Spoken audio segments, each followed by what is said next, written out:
Hello everybody and welcome back to World of Warships Legends. My name is Spartan Elite 43 and tonight I have an absolute doozy for you guys. I think you're going to enjoy it, so hopefully you guys stick around till the very end. It's going to be one of those that goes the entire length before you know what's going to actually happen.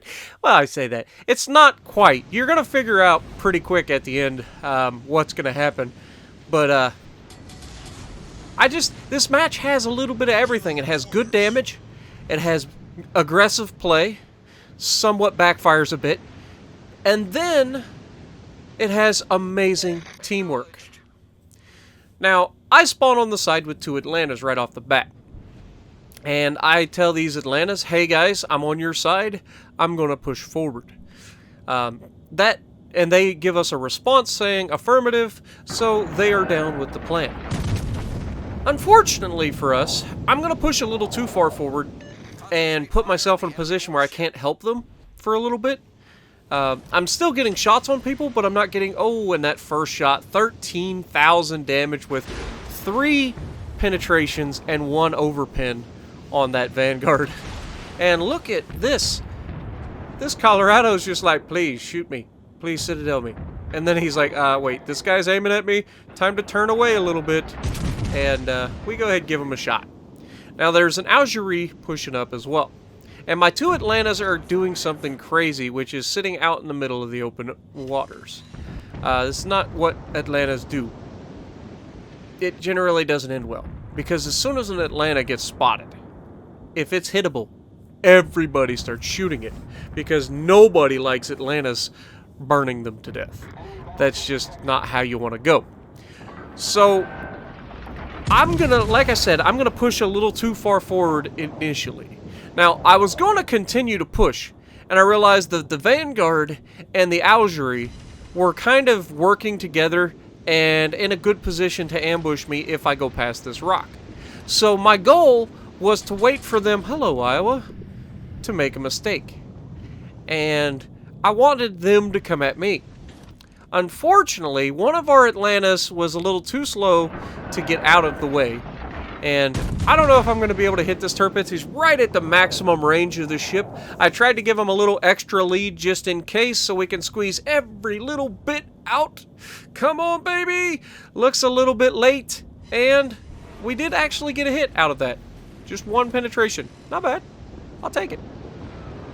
Anytime you can get those plunging fire shots on a German battleship at maximum range, it's potentially devastating. Because if you want to negate turtleback armor, plunging fire is the way to do it. You know, just in case you were wondering. Or if you happen to know a specific angle that a specific ship like a Bismarck, when it's charging you, will come in at an angle thinking he's angling his armor, when in fact he's angling his outer hull armor, but his turtleback armor is now flat, allowing you to get a nasty penetration straight into his citadel. I've used that a few times. But that being said, we don't have a Bismarck to worry about. We have a Vanguard and an Algerie, and they are both pushing us. Now, I was radared for a minute, and it's not that big a deal. I'm in a battleship. I'm used to being spotted. It's not like I'm a sneaky person. But I'm trying to stay angled. I'm trying to keep the rear gun available so that I can hit whoever comes around this corner first with everything I have. Because I know that the Algerie has torpedoes. And I know that the Vanguard at this range is very capable of citadeling me. So I don't want to over-angle. And Algerie comes around the corner first. Don't know why. But I'm waiting for him to make a move. There it is. And now that he's angled too much, I get both. I get the rear guns and the front guns on him, and we take half his hit points. I was really, really surprised that we didn't citadel him there, but it's a cruiser, and overpins are a thing when you have 16-inch guns. Now, I see the torpedoes coming. It's not that big a deal. They don't look like they're on target at all, and all I have to do is turn a little bit, and I miss. And even if I don't miss them, they're not going to do that much damage to me.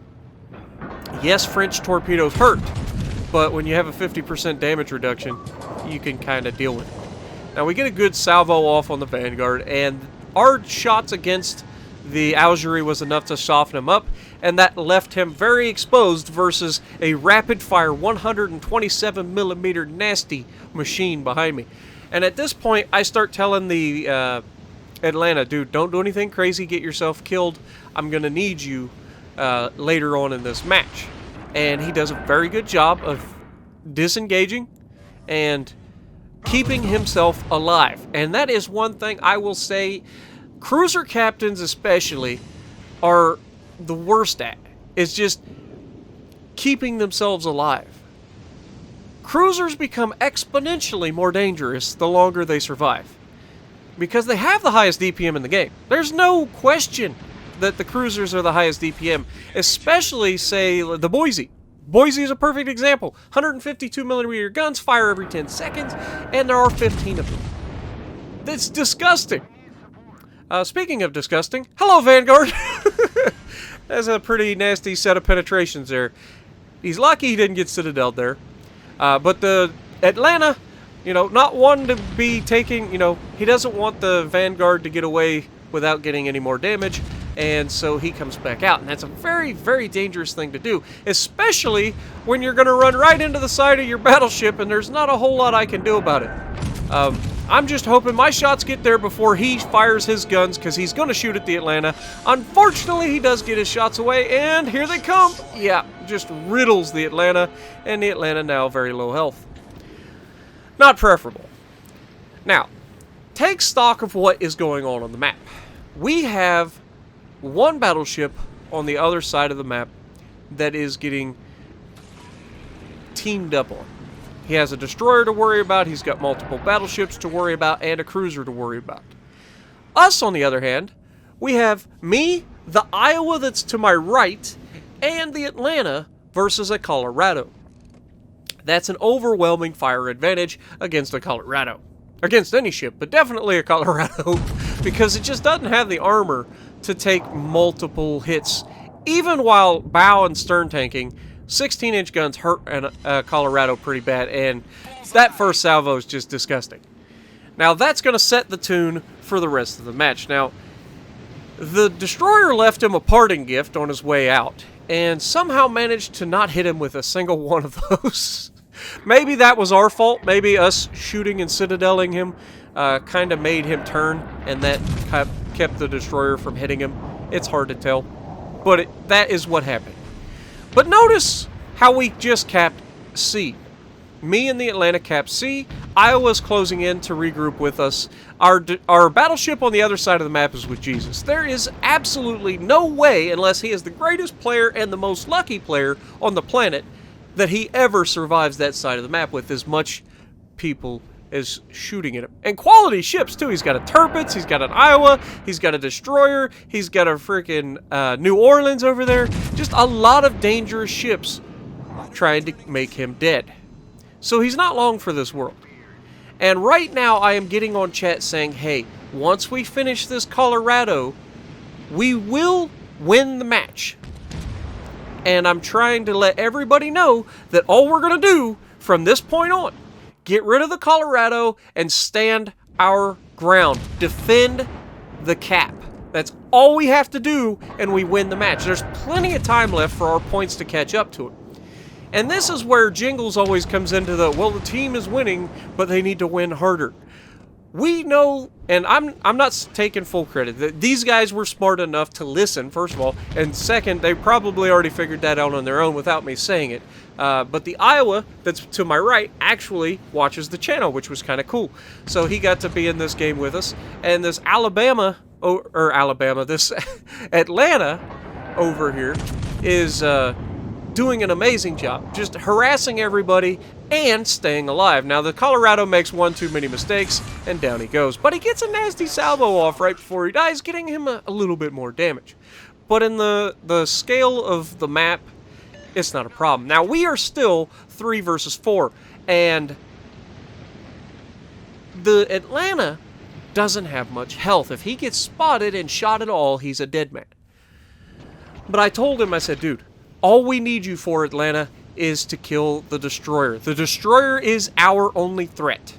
The Iowa isn't a threat. The Tirpitz isn't a threat. the New Orleans isn't a threat to killing us and winning this match. Because the Iowa and the Colorado have most of their guns in the front. All we have to do is bow tank and we win. That's it. That's all we have to do. You can see the points are almost caught up already, and that's without us sinking anybody. Now, the Tirpitz on the enemy team is spotted by our Iowa, and I'm not in a position to shoot him. So I make the decision to go ahead and move up and see if I can get a crossfire on the Tirpitz, get him out of the match quickly, and we don't have to worry about it. Because you know me, I'm not one to go down just hiding. I don't do that. I'm going to make myself available, but I'm going to make you earn every single bit of damage.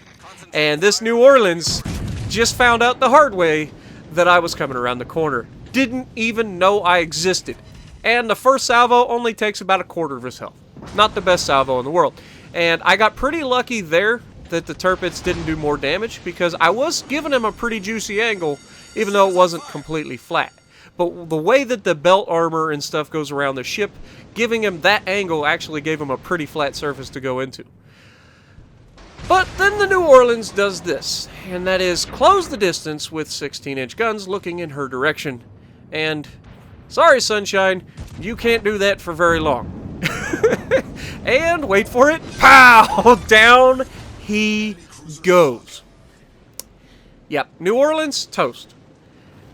And now, we're burning, but really, is that a threat in a battleship when you have no heals left? I already used my last heal. We do have one spotter plane if we need it. But I'm not going to worry about putting out the fire, because it'll burn itself out. It's not going to kill me. Yes, I take damage. Yes, it sucks. But if I were to lose a turret or something like that, I need that back immediately. In this situation, we need all the firepower we can get. Now, this was the moment where I was shooting at the Tirpitz, and I told that our Iowa, who was struggling to hit him, that the Tirpitz was actually sailing in reverse. And he changes his aim, and he's able to start affecting more damage onto the Tirpitz. So, I know I'm saying a lot, but I'm trying to get so much information. And now, finally, the Iowa decides to show his ugly face. It's only ugly when I'm not in it. I apologize, Iowa. I didn't mean it. So, he shows his face and starts pushing towards me. Now, bow tanking Iowa, when you have 16-inch guns, isn't the worst thing in the world. Now, I'm looking at my Atlanta going, please, dude, don't get yourself killed. This is not your engagement. Get out of here. You get shot by that Iowa, you are a dead man. And that Torp monster that's hiding somewhere is going to be showing up real soon. And as you can see, the Atlanta's like, yeah, I think you're right. And sure enough, there's the Jervis. Now watch this Jervis. He's spotted the first time, he throws smoke and gets out of there. You can say this is probably the time where he needs to rethink his strategy. But instead of rethinking his strategy, he gets caught by the time crunch. There's 2.5 minutes left. We have the lead. They have to kill us in order to take the lead. And unfortunately, we ain't going anywhere without a fight. We're dug in hard, and we are ready to defend. Now, the Jervis gets spotted again. I had asked the Atlanta if he had radar available, and he said negative. So we didn't have that to go with, unfortunately. But the Jervis made it so that we didn't need it. Now, right now, I'm waiting for this Jervis. He's going to make his move. He's obviously been spotted multiple times, and the last time he was spotted, he was coming towards me, and lo and behold, hello, Sunshine. How you doing? I was waiting for you. Here you go. Have those. And there goes all of his health. We get the front guns off, but unfortunately, or fortunately, the Iowa finishes him off first. So I guess we didn't need the Atlanta to shoot him after all. But the Atlanta has been absolutely fantastic this entire time. Being able to just harass everybody. And you'll see at the end of the match, he had a heck of a game. But there is less than 1 minute left, or getting close to 1 minute left. And it's just me, an Iowa, versus an Iowa and a Tirpitz. And we have the Atlanta as well. But honestly, if the Atlanta shows up, he's going to die. So it's best for him to just hang tight. There's no need for him to get himself killed. And we are going to push out. Now, me and the Iowa are talking, and I said, hey, if you're going after the Tirpitz, because he was talking about the Tirpitz, I said, I'll push on the Iowa right now. And right now, you get that moment when you're in a battleship, and you're just like, this is the stuff right here. This is the moment where men are forged and the rest drown. This is the moment. This is the moment we all love in battleships. Just that moment when you're battleship versus battleship, you're going into close quarters combat, and then you forget that you needed to rotate your guns further because battleship guns don't go very fast. Come on, get the guns! Okay, get the guns. Dude, you need your guns further. He's turning. Oh, and I got caught again. This gets me shot so much more than I need to be because I had the plan, and I screwed it up. Luckily for me, it didn't matter. We were able to get the guns on him and kill him. It just took an extra shot or two before we were able to actually hit him. But we end up finishing the game with a pretty nice total. And some fantastic teamwork by 2 people on our team. Just amazing. 139,000 damage. We got the Dreadnought. We got the High Caliber. 4 kills. Top of the leaderboard. Invictus and the Atlanta coming in second. And Fathers of Slaughter coming in 4th in the Iowa with huge help from both of those guys. So thank you guys so much if you're watching the video. We appreciate everything you guys did. And I hope you guys enjoyed. So if you like what I'm doing, punch the like button. Leave a comment below. Subscribe to the channel if you haven't already. And as always, I will see you in the next video.